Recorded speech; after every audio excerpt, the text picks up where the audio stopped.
नमस्कार दोस्तों, स्वागत है आप सभी का एक बार फिर से अपने इस प्लेटफॉर्म पर। मैं दीपक शर्मा करता हूँ आप सभी का स्वागत। आशा उम्मीद है आप सभी एकदम बढ़िया होंगे।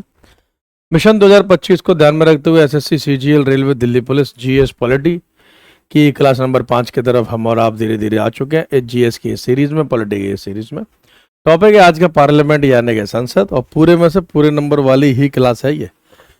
प्रीवियस ईयर क्वेश्चन बेस्ड आपके क्वेश्चन है, इसका मतलब ये नहीं कि क्वेश्चन आपके प्रीवियस ईयर के हैं। प्रीवियस ईयर के सवाल नहीं है, लेकिन प्रीवियस ईयर के पैटर्न के ऊपर, प्रीवियस ईयर के आधार के ऊपर इन नए क्वेश्चंस को, टॉप क्वेश्चंस को मैंने आपके लिए तैयार किया है। जो बच्चे इससे पहले 4 क्लास मतलब 4 वीडियो ये फॉलो कर चुके होंगे वो समझ गए होंगे कि एग्जामिनेशन पॉइंट ऑफ व्यू से, एग्जाम पैटर्न के हिसाब से ही आपके सारे के सारे क्वेश्चंस चल रहे हैं और उसी के हिसाब से चल रहे हैं। आप किसी भी वनडे एग्जाम को टारगेट करो, वनडे एग्जाम के लिए ही है। एसएससी का हो, रेलवे का हो, दिल्ली पुलिस का हो, किसी स्टेट का एसआई का हो, अगर आप एनडीए सीडीएस जैसे एग्जाम की भी तैयारी कर रहे हैं उसके लिए भी आपको ये काम आएगा।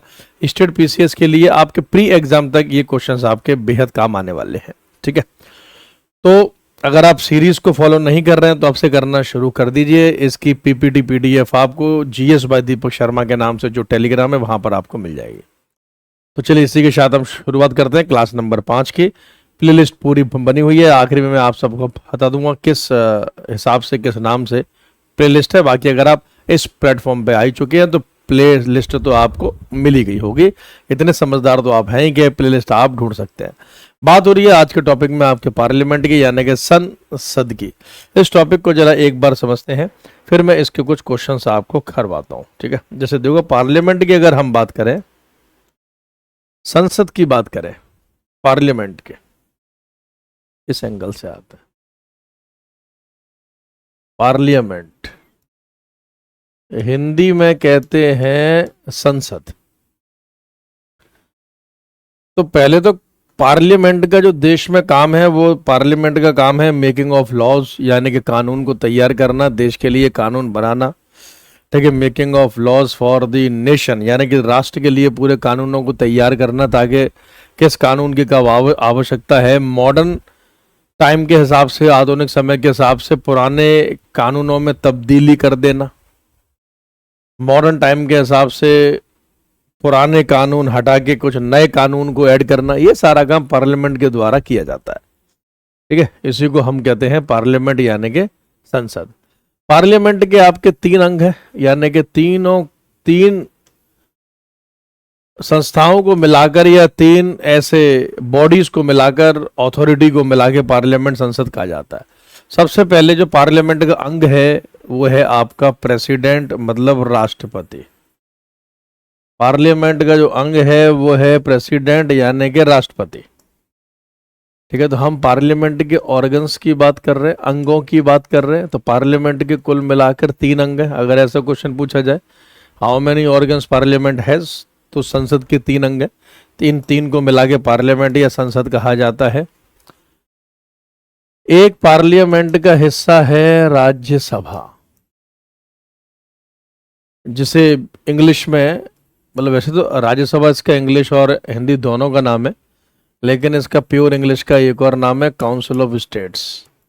शुद्ध हिंदी में कहते हैं राज्यों की परिषद। काउंसिल ऑफ स्टेट्स, राज्यों की परिषद। और एक है लोकसभा, यानी लोगों की सभा, और इसका एक और नाम है हाउस ऑफ द पीपल, यानी कि लोगों का सदन, लोक सदन, हाउस ऑफ द पीपल, लोगों का सदन, लोक सदन। अब देखो कॉन्स्टिट्यूशन की बात हो रही है और यहां से आर्टिकल ना आए, अनुच्छेद ना आए, ऐसा नहीं हो सकता। अनुच्छेद तो आएगा ही आएगा, किसी भी कीमत पे आएगा। जैसे पार्लियामेंट संविधान के किस आर्टिकल में है, तो पार्लियामेंट संविधान के 79 आर्टिकल में है, यानी 79 अनुच्छेद में 79 आर्टिकल में ये लिखा है कि there shall be the parliament for the nation, यानी कि देश में एक संसद होगी। तो किस आर्टिकल में पार्लियामेंट दे रखा है, अगर ऐसा क्वेश्चन पूछा जाए या पार्लियामेंट से संबंधित कौन सा आर्टिकल है, तो आंसर आपका होगा 79। 79 आर्टिकल पार्लियामेंट का जिक्र करता है। आर्टिकल नंबर 80 यानी कि 80 अनुच्छेद राज्यसभा के बारे में कहता है। 80 अनुच्छेद ये कहता है कि पार्लियामेंट होगी, पार्लियामेंट का एक हाउस होगा राज्यसभा, और दूसरा हाउस होगा लोकसभा। तो लोकसभा के लिए आर्टिकल 81 यानी कि 81। तो हम ये एक ऑर्डर में या नंबर सीरीज के हिसाब से याद कर सकते हैं। 79, 80, 81, 79, 80 और 81, ये तीनों आर्टिकल मिलाकर मतलब पार्लियामेंट, राज्यसभा और लोकसभा कहलाते हैं। और प्रेसिडेंट के लिए जो आर्टिकल है वो है आर्टिकल नंबर 52 यानी कि 52।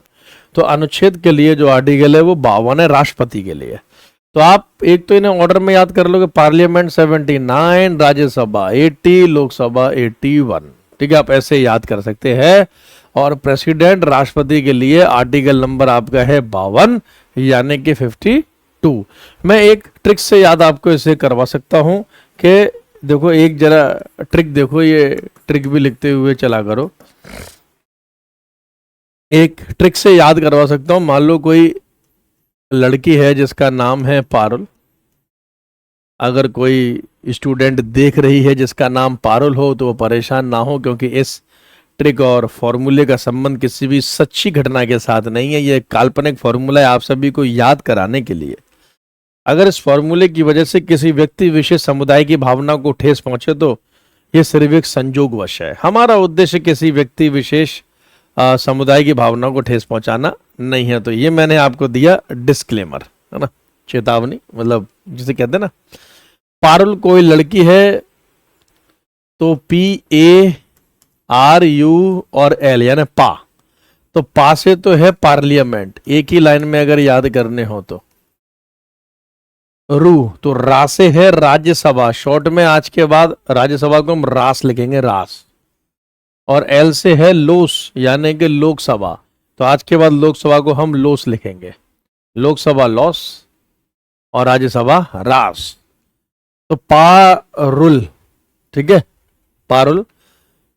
पार्लिया तो इससे एक लाइन में याद कर सकते हैं। पारुल में यानी कि पीए से पार्लियामेंट से 79, 79 के बाद आता है 80, 80 के बाद आता है 81। तो आप ऐसे पूरी जीएस की ट्रिक के हिसाब से 79, 80, 81 याद कर सकते हो। तो आपको कुछ याद रहे या ना रहे, अगर आप फ्रेशर हैं, नए हैं और इससे पहले पॉलिटी नहीं पढ़ी है तो पारुल आपको हमेशा याद रहेगी। और पारुल के नाम से आप बहुत कुछ याद कर सकते हैं, पारुल। ठीक है, तो इन तीन को मिलाकर पार्लियामेंट, संसद कहा जाता है। संसद का जो काम है वो आपका, ठीक है, देश के लिए कानून तैयार करना है, देश के लिए कानून तैयार करना है। इसमें भी अगर हम बात करें जो राज्यसभा है, सॉरी मैंने तो कहा था राज्यसभा को आज के बाद रास लिखेंगे। जो राज्यसभा है, राज्यसभा को अपर हाउस कहते हैं, पार्लियामेंट का इसे अपर हाउस कहते हैं, मतलब इसे उच्च सदन कहा जाता है। हिंदी अंग्रेजी दोनों में करा रहा हूं, दोनों के लायक चाहिए। उच्च सदन कहा जाता है इसको, ठीक है, अपर हाउस, उच्च सदन। राज्यसभा को ही हम परमानेंट हाउस भी कहते हैं, मतलब स्थायी सदन, परमानेंट हाउस भी कहते हैं, because it can not be dissolve, क्योंकि राज्यसभा को भंग नहीं किया जा सकता, कैन नॉट बी डिसॉल्व्ड, इसे भंग नहीं किया जा सकता, भंग नहीं किया जा सकता। तो राज्यसभा परमानेंट हाउस है, स्थायी सदन है, because it can not be dissolved, इसे भंग नहीं किया जा सकता। राज्यसभा हमेशा रहती है। ठीक इसी प्रकार से अगर कुछ बातें हम लोस यानी कि लोकसभा के बारे में देखें तो लोकसभा के बारे में अगर आप ऐसी बातों को देखोगे तो इसे क्या बोलेंगे, अगर राज्यसभा अपर हाउस है तो ये लोअर हाउस है,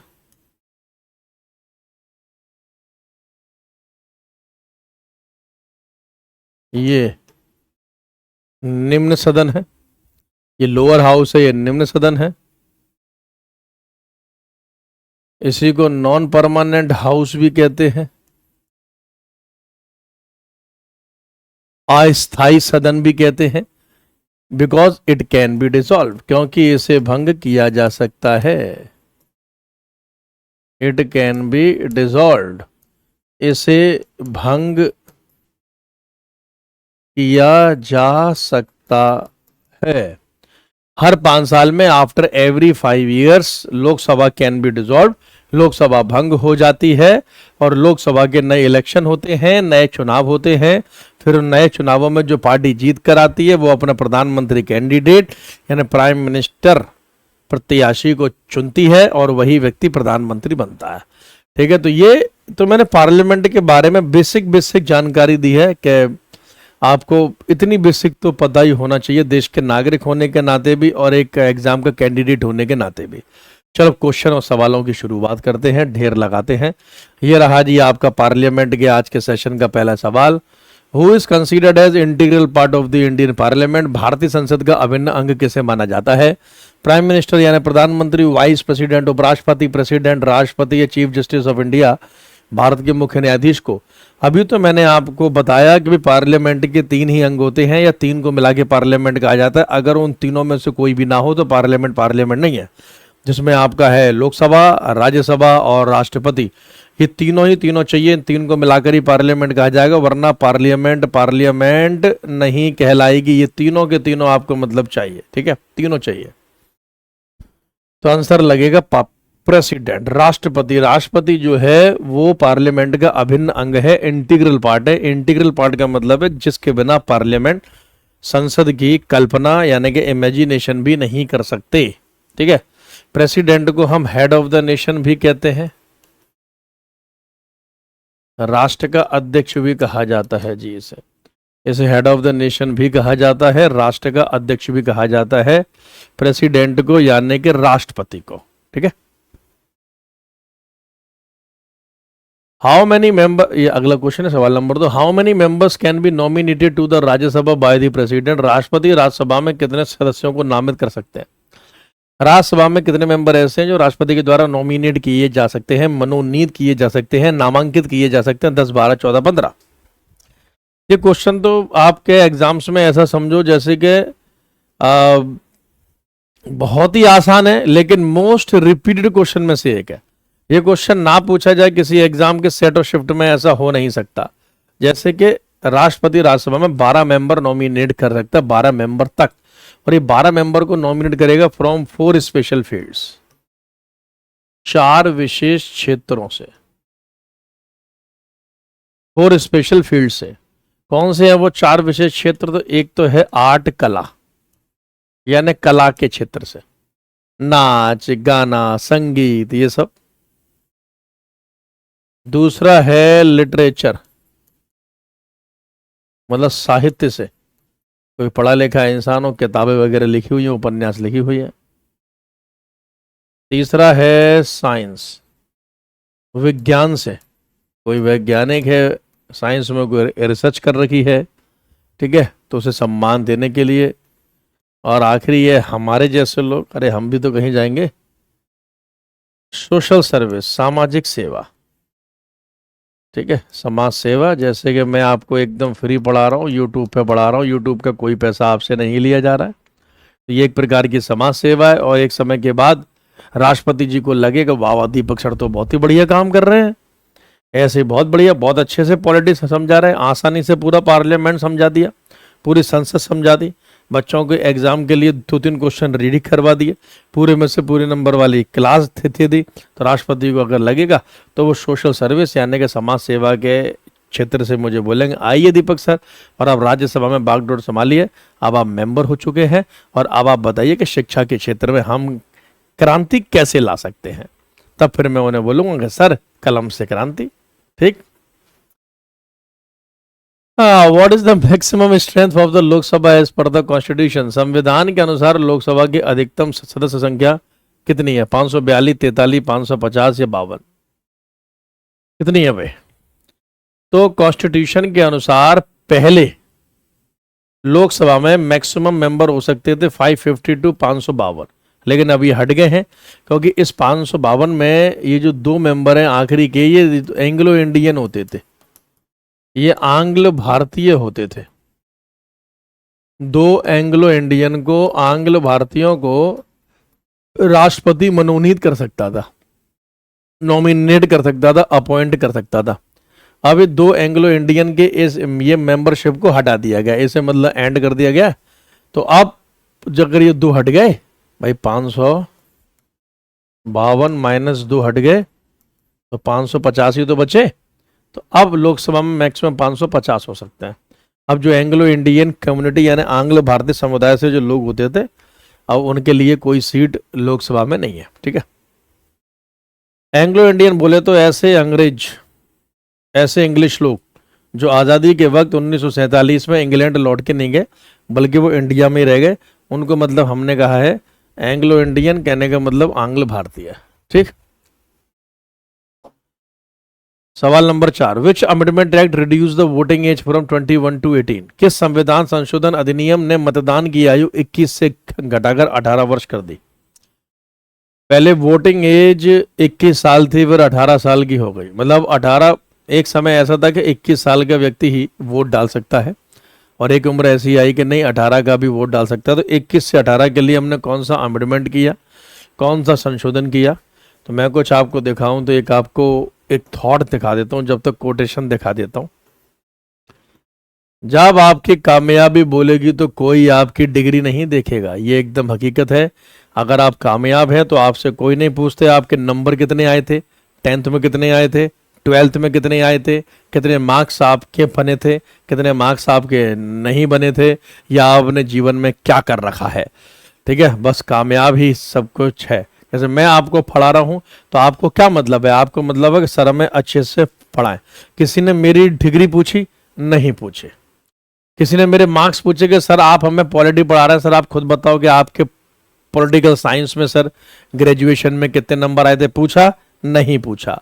कहने का मतलब ये कि आपको समझ में आ रहा है कि हाँ जो सर पढ़ा रहे हैं बिल्कुल सही है, हमारे एग्जामिनेशन पॉइंट ऑफ व्यू से तो हमें कोई मतलब नहीं है।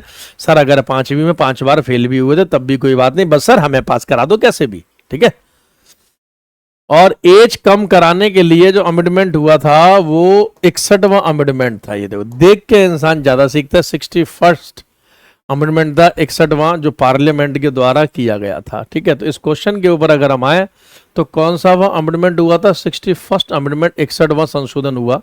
किस साल हुआ था? तो 1989 हुआ, 1989 में हुआ। और देश के पीएम यानी किस प्रधानमंत्री के समय में हुआ? तो राजीव गांधी जी के समय में हुआ। तो राजीव गांधी जी देश के प्रधानमंत्री पीएम थे, और इन्हीं के समय में 21 से 18 की उम्र हुई, यानी कि 21 साल के व्यक्ति जो वोट डाल सकता था वो 18 की कर दी गई। अब 18 साल तक का व्यक्ति वोट डाल सकता है। राइट टू वोट, याद रखना, एक आपको एडिशनल इंफॉर्मेशन दे रहा हूं। राइट टू वोट यानी कि मतदान का अधिकार, मतदान का अधिकार है वो आर्टिकल 326 में है, यानी अनुच्छेद 326 में है। राइट टू वोट यानी मतदान का अधिकार वो आर्टिकल 326 में है, अनुच्छेद 326 में है। तो हम ये बोल सकते हैं कि आर्टिकल 326 आपको वोट डालने का अधिकार देता है। तो आर्टिकल 326 यानी कि 326 के तहत राइट टू वोट यानी मतदान का अधिकार एक कॉन्स्टिट्यूशनल राइट है, ये एक संवैधानिक अधिकार है। याद रखना, right to vote is the constitutional right.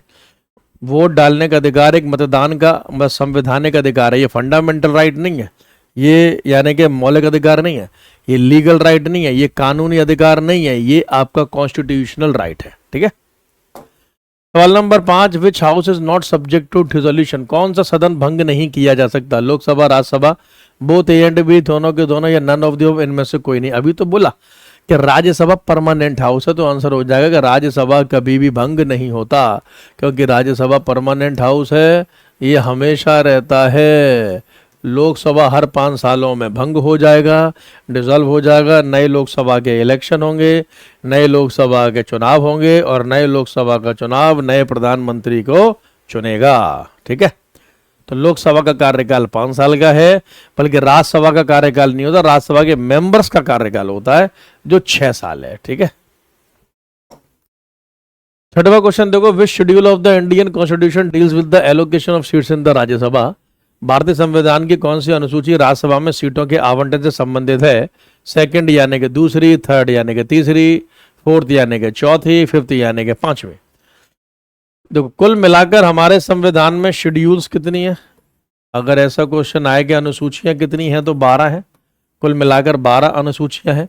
12 अनुसूची में से वो कौन सी अनुसूची है जो कि राज्यसभा में सीटों के एलोकेशन से संबंधित है, राज्यसभा में सीटों के आवंटन से संबंधित है, जो ये कहती है कि भाई राज्यसभा में सीटों का आवंटन होगा, यानी कि सीटों का एलोकेशन करना चाहिए कि भाई इतनी सीटें इस राज्य से आएंगी। भाई जैसे है नहीं, उत्तर प्रदेश से 31 हैं, या मान लो कहीं और से कुछ और है, तो कहने का मतलब ये किस राज्य से कितनी सीटें आएंगी या राज्यसभा में कहाँ कहाँ से कितनी सीटें होंगी, इसका एलोकेशन कौन से शेड्यूल में दे रखा है, तो 4th शेड्यूल में दे रखा है, 4थी अनुसूची में दे रखा है।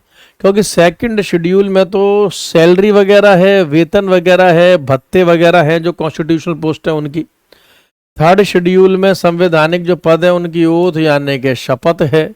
5वें अनुसूची में एडमिनिस्ट्रेशन है, प्रशासन है, वो भी ट्राइबल एरियाज का यानी कि जनजातीय क्षेत्रों का। ठीक है, तो इसलिए 4थी अनुसूची बची, तो 4थी अनुसूची में राज्यसभा की सीटों का एलोकेशन यानी कि आवंटन है। सवाल नंबर 7 देखो, which constitutional amendment froze the allocation of Lok Sabha seats till 2000? ये संविधान संशोधन ने लोकसभा सीटों के आवंटन को वर्ष 2000 तक स्थगित कर दिया था। स्टार बनाओ भाई, बिल्कुल आग लगा देने वाला सवाल है, आग लगा देगा जी ये सवाल एग्जाम में। हाँ, बहुत ही प्यारा क्वेश्चन है। किस अमेंडमेंट के तहत लोकसभा में सीटों को फ्रोज कर दिया गया, यानी कि बढ़ाने के ऊपर आवंटित कर दिया गया, स्थगित?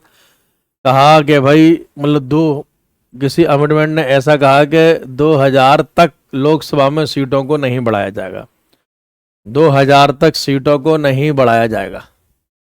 लोकसभा में जितनी सीटें हैं उतनी ही सीटें रहेंगी। 552 हैं तो 552 ही रहेंगे। 2000 तक सीटें बढ़ेंगे नहीं, कम हो सकती हैं। तो आप लिख लो, आंसर होगा option number A, 42nd amendment act, 42वां संशोधन 1976 के तहत। 1976 के तहत इन्होंने मतलब कहा, इस अमेंडमेंट ने कहा कि जो लोकसभा में सीटों का एलोकेशन है वो सेंसस 1971 के आधार पर है, जनगणना 1971 के आधार पर है, जनगणना 1971 के आधार पर है, सेंसस 1971। यानी कि जो इस समय एलोकेशन ऑफ सीट्स है वो 1971 में जो जनगणना हुई थी उसके आधार पर है। ठीक है, अब नेक्स्ट, डिलिमिटेशन कब होगा? डिलिमिटेशन का मतलब होता है, शुद्ध हिंदी में कहते हैं परिसीमन। परिसीमन का मतलब है allocation of seats on the basis of population, यानी कि जनसंख्या के आधार पर, जनसंख्या के आधार पर सीटों की संख्या का निर्धारण, जितनी पॉपुलेशन उस हिसाब से सीटें होंगी। तो इस प्रोसेस को हम डिलिमिटेशन कहते हैं, परिसीमन कहते हैं। तो अभी जो डिलिमिटेशन है, अभी जो परिसीमन है वो 1971 के आधार पर है। अगला वाला परिसीमन जो है वो आफ्टर 2026 से 2026 के बाद है, यानी 2026 के बाद ही हम ये तय करेंगे कि लोकसभा में सीटें कितनी बढ़ेंगी और किस संख्या तक रहेंगी।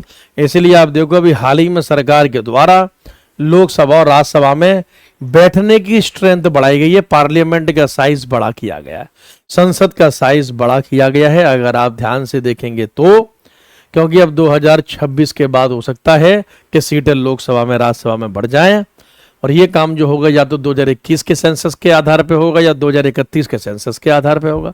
जैसे अभी तक जो डिलिमिटेशन है, परिसीमन जो है, यानी सीटों की जो संख्या लोकसभा हो या राज्यसभा हो, वो आपका 1971 सेंसस 1971 की जनगणना के आधार पर। इस शब्द को याद रखना, delimitation. 8, how often do 1/3 of Rajya Sabha members retire? Rajya Sabha के 1/3 सदस्य कितने समय में सेवानिवृत्त होते हैं? 1/3 मेंबर राज्यसभा के कितने समय में सेवानिवृत्त होते हैं? हर साल, यानी एवरी ईयर, एवरी 2 ईयर, हर 2 साल में, एवरी 3 ईयर, हर 3 साल में, एवरी 5 ईयर, हर 5 साल में। तो लिख लो एवरी 2 ईयर्स, हर 2 साल में राज्यसभा के 1/3 मेंबर रिटायर हो जाते हैं। ठीक है, इसका मतलब राज्यसभा के मेंबर के हर 2 साल में 6 साल पूरे हो जाते होंगे 1/3 मेंबर का।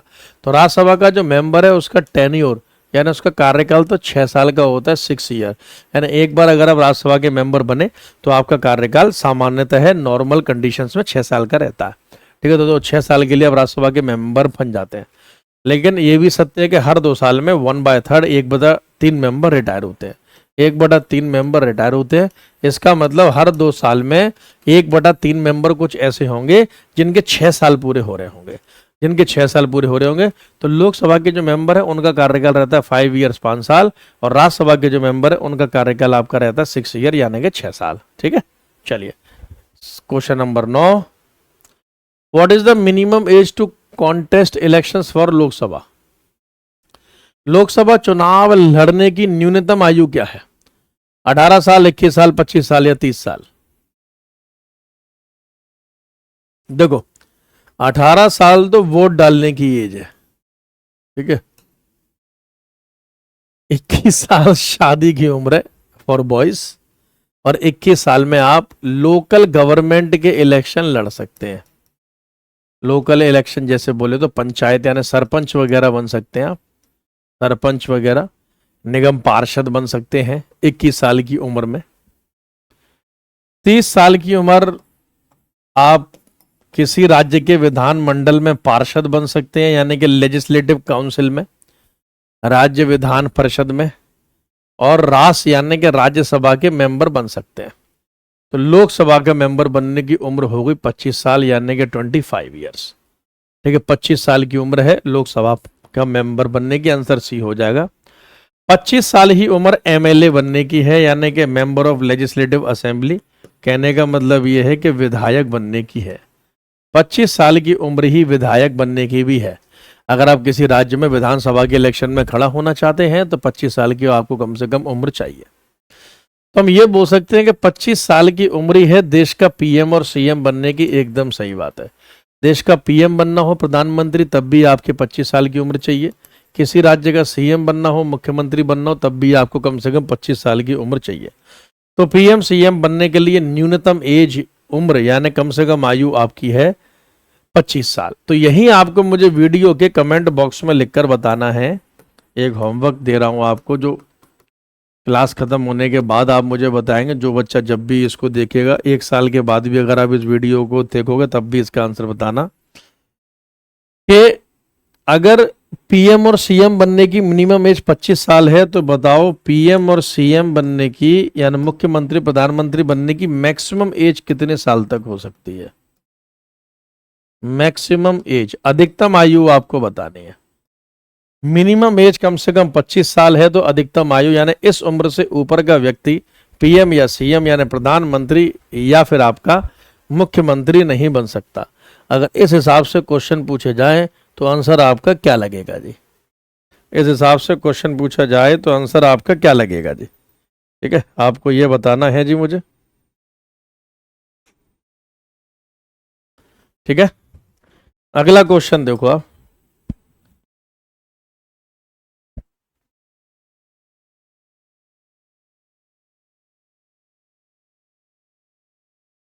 अगला क्वेश्चन जी आप मुझे बताओ। ये अगला क्वेश्चन आपके सामने सवाल नंबर 10, और हम यहाँ नहीं करेंगे बस। Who elects representative of states in the Rajya Sabha? Rajya Sabha में राज्यों के प्रतिनिधियों का चुनाव कौन करता है? यानी कि बता दो मेरे को, राज्यसभा में मेंबर इलेक्ट होकर कैसे आते हैं? सिटीजन ऑफ द स्टेट, राज्यों के नागरिक चुनकर भेजते हैं राज्यसभा में। Members of the state legislative assembly, राज्य विधानसभाओं के सदस्य भेजते हैं। गवर्नर ऑफ द स्टेट यानी कि राज्यपाल भेजता है। ये प्रेसिडेंट ऑफ इंडिया भारत का राष्ट्रपति भेजता है। देखो भारत का राष्ट्रपति तो राज्यसभा में सिर्फ 12 मेंबर्स को, 12 मेंबर्स को नॉमिनेट करता है, मनोनीत करता है। ठीक है, तो ये मनोनीत करता है 12 मेंबर्स को। और हो कितने सकते हैं राज्यसभा में? तो राज्यसभा में मैक्स यानी मैक्सिमम 250 हो सकते हैं। राष्ट्र में राज्यसभा में 250 सदस्य हो सकते हैं। तो 250 मेंबर तो में से तो 12 तो राष्ट्रपति ने नॉमिनेट कर दिए। कितने बचे? 238 बचे, 238 बचे।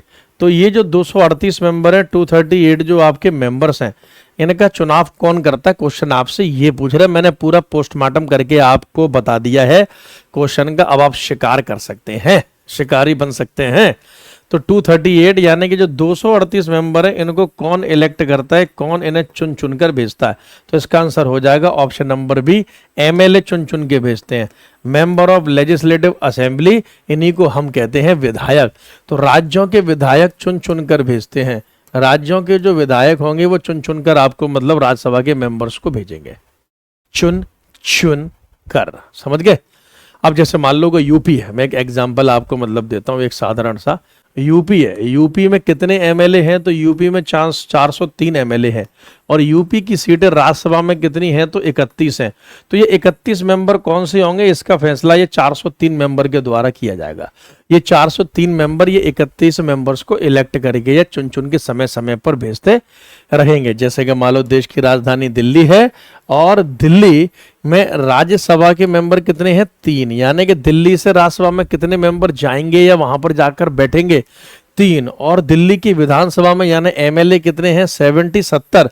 ये 70 मेंबर मिलकर डिसाइड करेंगे ये 3 मेंबर कौन से होंगे। तो राज्यों के विधानसभाओं के मेंबर यानी कि एमएलए विधायक ये तय करते हैं कि राज्यसभा में कौन जाएगा, ठीक है। सवाल number 11, what is the important function of parliament, संसद का मुख्य कार्य क्या है। गवर्निंग यानी शासन करना, लॉ मेकिंग कानून बनाना, कलेक्टिंग टैक्सेस कर एकत्र करना, क्रिटिसाइजिंग गवर्नमेंट सरकार की आलोचना करना, सरकार की आलोचना करना। हाँ जी बताओ, शाबाश। पार्लियामेंट का काम, शुरुआत में मैंने आपको लेक्चर में बोला कि पार्लियामेंट का काम है लॉ मेकिंग यानी कानून बनाना, कानून को रेडी करना, कानून को तैयार करना। लॉ मेकिंग का काम है सरकार का, ठीक है, पार्लियामेंट का। कलेक्टिंग टैक्सेस ये सरकार का काम है। क्रिटिसाइजिंग गवर्नमेंट ये मीडिया और प्रेस या फिर लेफ्ट में जो लोग बैठे हैं अपोजिशन उसका काम है। गवर्निंग शासन करना ये भी सरकार का काम है। तो याद रखना पार्लियामेंट का काम है सिर्फ कानून बनाना। कानून कैसे मतलब बनेगा, तो मैं इसका बताता हूँ। स्टेप 1 ऐसे समझना।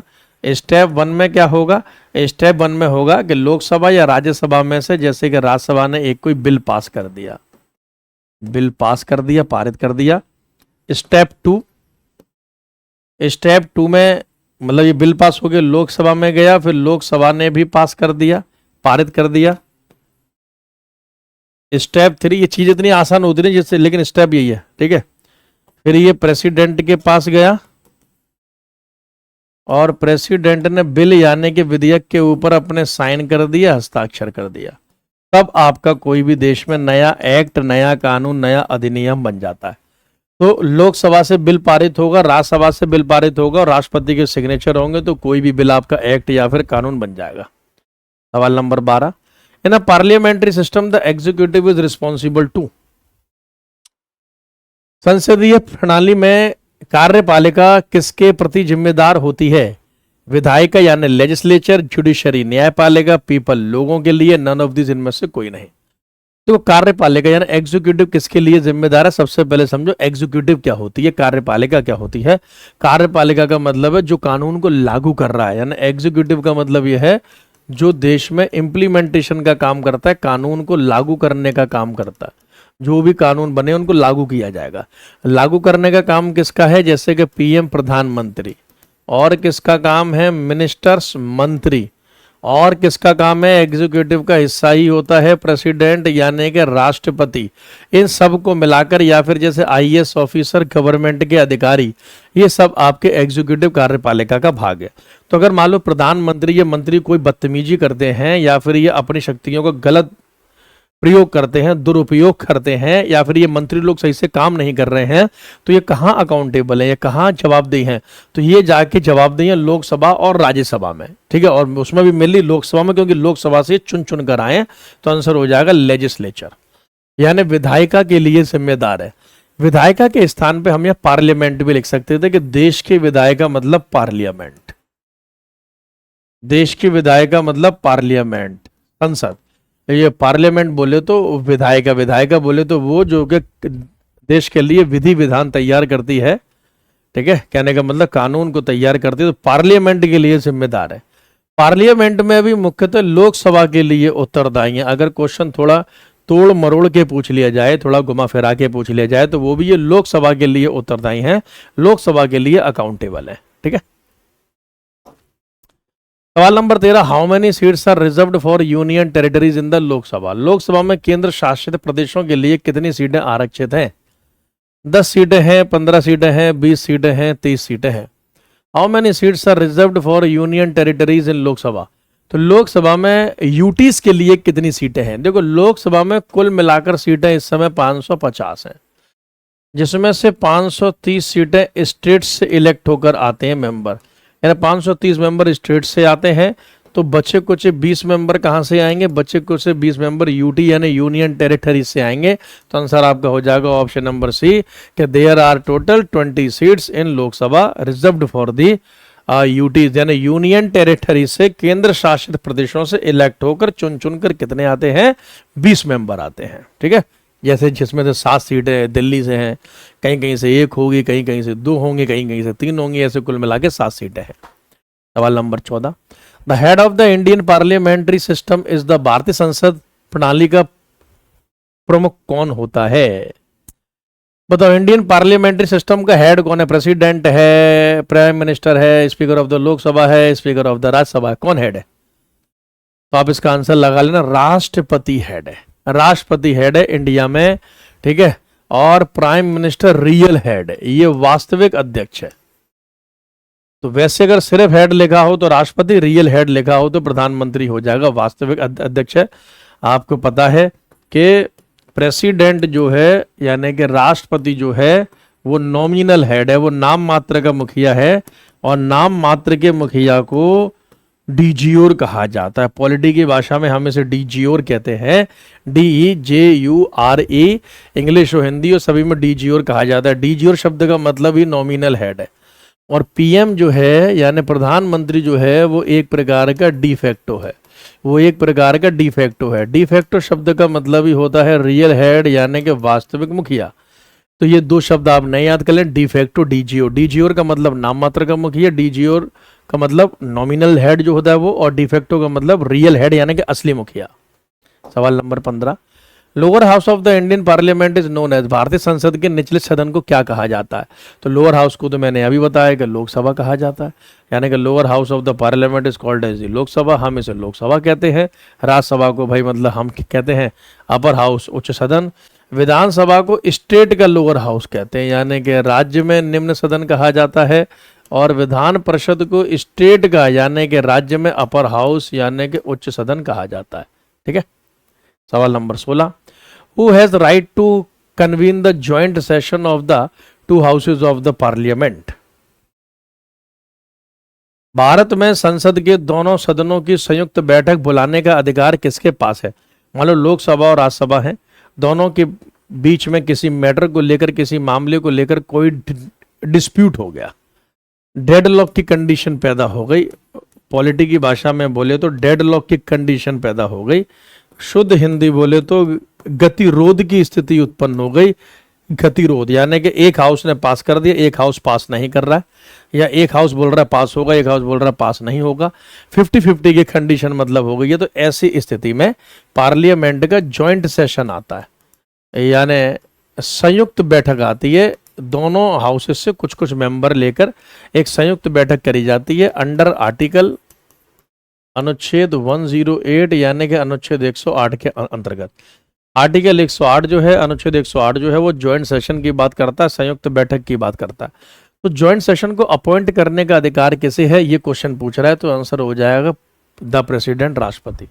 राष्ट्रपति को संयुक्त बैठक का अपॉइंट या फिर नियुक्त करने का अधिकार है। संयुक्त बैठक को अपॉइंट या फिर नियुक्त करने का अधिकार है, यह आपको याद रखना है। अच्छा, ज्वाइंट सेशन का चेयरमैन कौन होता है? अगर ये भी क्वेश्चन आपसे पूछा जा सकता है कि इसका हेड कौन होता है, यानी कि देखो राष्ट्रपति ने तो अपॉइंट कर दिया, लेकिन इसको लीड कौन करेगा, इसका हेड कौन होगा, मुखिया कौन होगा? तो आंसर आपका हो जाएगा स्पीकर ऑफ द लोकसभा, यानी कि लोकसभा का speaker, speaker of the Lok Sabha. Lok Sabha का speaker is the chairman of the joint session, यानी कि संयुक्त बैठक का जो मुखिया है वो लोकसभा का आपका स्पीकर होता है। ठीक है, चलिए सवाल number 17, how long can a person remain a minister in India without being a member of parliament? कोई व्यक्ति भारत में बिना सांसद बने अधिकतम कितने समय तक मंत्री रह सकता है? मतलब वो ना तो लोकसभा से का मेंबर है, ना ही वो राज्यसभा का मेंबर है। तो बताओ, कोई ना तो लोकसभा में सीट जीत कर आया है, ना राज्यसभा में सीट जीत कर आया है, तो पार्लियामेंट का मेंबर बिना वो मंत्री रह सकता है। यानी कि देखो, वैसे तो मंत्री होने के लिए लोकसभा राज्यसभा का मेंबर होना चाहिए, लेकिन वो पार्लियामेंट का मेंबर नहीं है, यानी कि वो सांसद नहीं है, वो एमपी नहीं है। एमपी बोले तो मेंबर ऑफ पार्लियामेंट नहीं है, कितने समय तक कोई आम आदमी बिना सांसद बने, एमपी बने, मंत्री रह सकता है? तो आंसर हो जाएगा 6 मंथ, यानी कि 6 महीने तक। 6 महीने तक कोई भी आम व्यक्ति मंत्री रह सकता है। इसका मतलब यह कि 6 महीने के अंदर अंदर, विद इन 6 मंथ, 6 महीने के अंदर अंदर, विद इन 6 मंथ, 6 महीने के अंदर अंदर किसी भी मेंबर को अपनी सीट जीतकर आनी होगी और लोकसभा या राज्यसभा का मेंबर बनना होगा, तभी वो सांसद मतलब मंत्री रह पाएगा। ठीक है, तो चेयरमैन ऑफ राज्यसभा, तो राज्यसभा का अध्यक्ष कौन होता है? तो राज्यसभा का अध्यक्ष वाइस प्रेसिडेंट होता है, उपराष्ट्रपति होता है, यानी उपराष्ट्रपति का काम है राज्यसभा की अध्यक्षता करना। किस आर्टिकल में वाइस प्रेसिडेंट की पोस्ट है? तो आर्टिकल 63 अनुच्छेद 63 ये कहता है कि देश में उपराष्ट्रपति यानी कि वाइस प्रेसिडेंट होगा। सवाल number 19, at least how many times must the parliament meet in a year? संसद को कम से कम एक वर्ष में कितनी बार बैठक करनी चाहिए? मतलब संसद एक साल में कम से कम कितनी बार बैठेगी, कितनी बार मीटिंग करेगी, कितनी बार सत्र बुलाएगी? संसद का सेशन, पार्लियामेंट का सत्र साल में कम से कम कितनी बार होगा? देखो मैक्सिमम तो 3 बार हो सकता है, लेकिन कम से कम 2 बार हो सकता है। कम से कम 2 बार हो सकता है, क्योंकि एक सेशन से दूसरे सेशन के बीच में जो मैक्सिमम गैप है वो 6 महीने से अधिक का नहीं हो सकता। अगर आज सत्र बैठा है तो अगला सत्र 6 महीने के अंदर अंदर बैठ जाना चाहिए, इसलिए साल में कम से कम 2 सत्र बैठेंगे।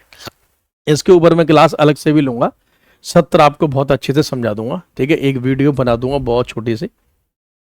बाकी किसी टॉपिक में अगर आपको दिक्कत हो तो आप वीडियो के कमेंट बॉक्स में लिख सकते हो कि सर इन टॉपिक्स के ऊपर जीके जीएस में आप एक वीडियो अच्छी प्यारी प्यारी बना दो सर। सवाल नंबर 20 देखो, the first hour of every parliamentary sitting in India is allotted for? Bharat में संसद की प्रत्येक बैठक का पहला घंटा किसके द्वारा निर्धारित किया जाता है? पार्लियामेंट जो बैठती है लोकसभा और राज्यसभा, पहला घंटा जो होता है उसे हम कहते हैं क्वेश्चन आवर।